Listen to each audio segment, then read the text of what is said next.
jump into another phone call. We've got Joe calling in from Helena as well, listening to KCAP. Good morning, Joe.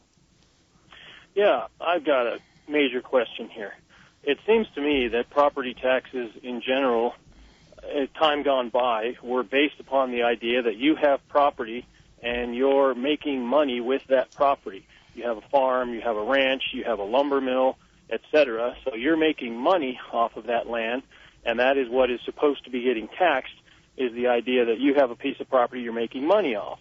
On the other hand, now what we have is we have these people telling us that just because you own a piece of property and it's worth a certain amount of money, that somehow you should pay this ever-increasing amount of tax based on some artificial ever-increasing worth when, there's an old saying about having your cake and eating it too. And if you eat your cake, you don't have it anymore. If you sell your property or if you make that money that you supposedly will when you sell the property for more than you bought it for, that's the only time you actually make some money off of it. The people with 5, 10, 20 acres here and there with no water or power or gold or valuables on their land, so to speak, they're not making any money off of their property. So I'd like to know when it came to be and how you guys can justify the ever-increasing property taxes based on the so-called worth of the property when people can't derive anything from that worth of the property unless they sell it. Yeah, so that's my question. Very interesting question. Thanks, Joe. Either one, whoever wants to go first, Senator Essman, Senator Gillen, taxing on the worth, on the value, even if folks aren't making money off of the property. Aaron, I guess that relates to a philosophy of taxation of property which was placed into the Montana Constitution by the voters of Montana, that requires that property be taxed based upon its market value. And we can engage in great debates, esoterically, when's the appropriate, should it be taxed at a point in time? Should it be taxed at all? Obviously, there is some value derived even from a home in terms of it's a place to live. And so a home is not, without any intrinsic value. But those philosophical arguments aside, I'd go back to the fact that the legislature is only dealing with this in order to comply with the Montana Constitution. And I think you were quoted in one article discussing that one potential solution would be to amend the state constitution and make the acquisition value of the home price on which taxes are based. So say if you bought in at $200,000, well, you get taxed on that as long as you own the house until you sell it. But then you also mentioned, well, that would also make it harder for young people to buy homes because they would be paying a higher share of taxes than people in similar homes who have lived there longer. Maybe Senator Gillen or Senator Essman, what do you think we need to do? Do we need to look at amending the state constitution? Is there some sort of a change that needs to be made, or do we need to continue kind of the pass the bill and then just look at individual cases through the review process? Well, Aaron, I don't support acquisition value, and I think that the legislature's taken up a change in the policy to acquisition value, and for all the winners, there are many losers. And as Senator Essman, I think, explained pretty well, is that in Montana we have two. There are government services not only at the state level but at the local level, and those take dollars to run. And what we do in Montana, we have two main revenue sources, and those are property taxes and income tax. And that's why people always talk about the three-legged stool. Montana has a two-legged stool. That's why perhaps our property tax for some folks may seem to be disproportionate because we don't have a lot of other taxing revenues.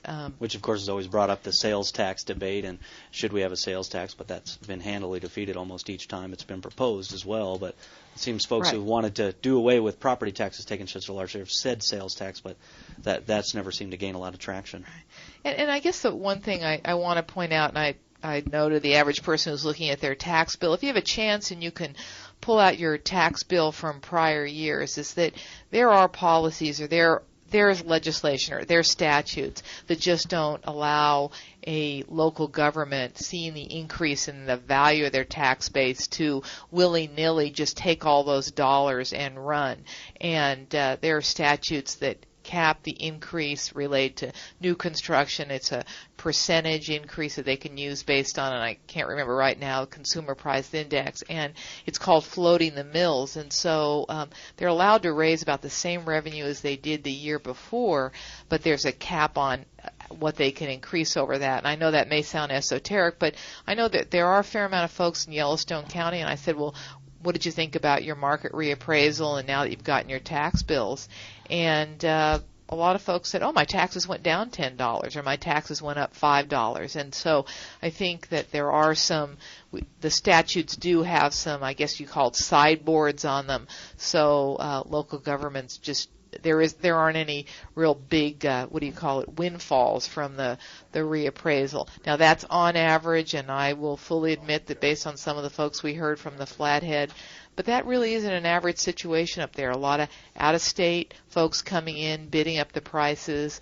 We all know that the biggest increase were in the Flathead as well as the Gallatin, and it's really land values. The woman who came in and spoke with us, she said she tried to contact her neighbors to find out what happened with their reassessments, and she said they were all out of state and she couldn't even get a hold of them.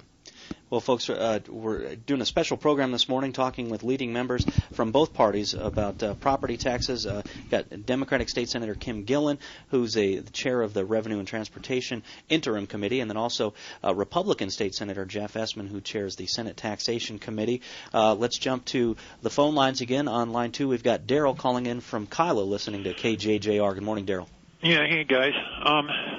My question to both of you is, in the 1970s, when all of the state constitutions were changed, it was kind of done from a regional perspective. Actually, if you look at what happened, I wasn't here then, but I've done some research on it. The people really didn't know exactly what was all going on in that Constitution of 72. And from my research, I found that it was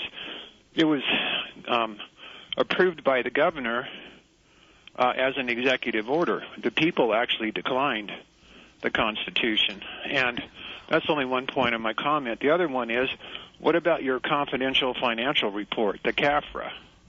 You guys never talk about that. Do you know what that is? Is it? Tell me what the CAFRA is. For me, Daryl, spin me up, Daryl. It's really complicated, but the personal reporting has two sets of books: what the public sees and what the public don't see. And if you go to cafrman.com, you can look up all the states and find Montana's CAFRA. And as of 2003, they had a surplus of $3.1 billion. Okay. So my question is, you guys aren't being upfront with the people about your expenses as well as your income that you collect.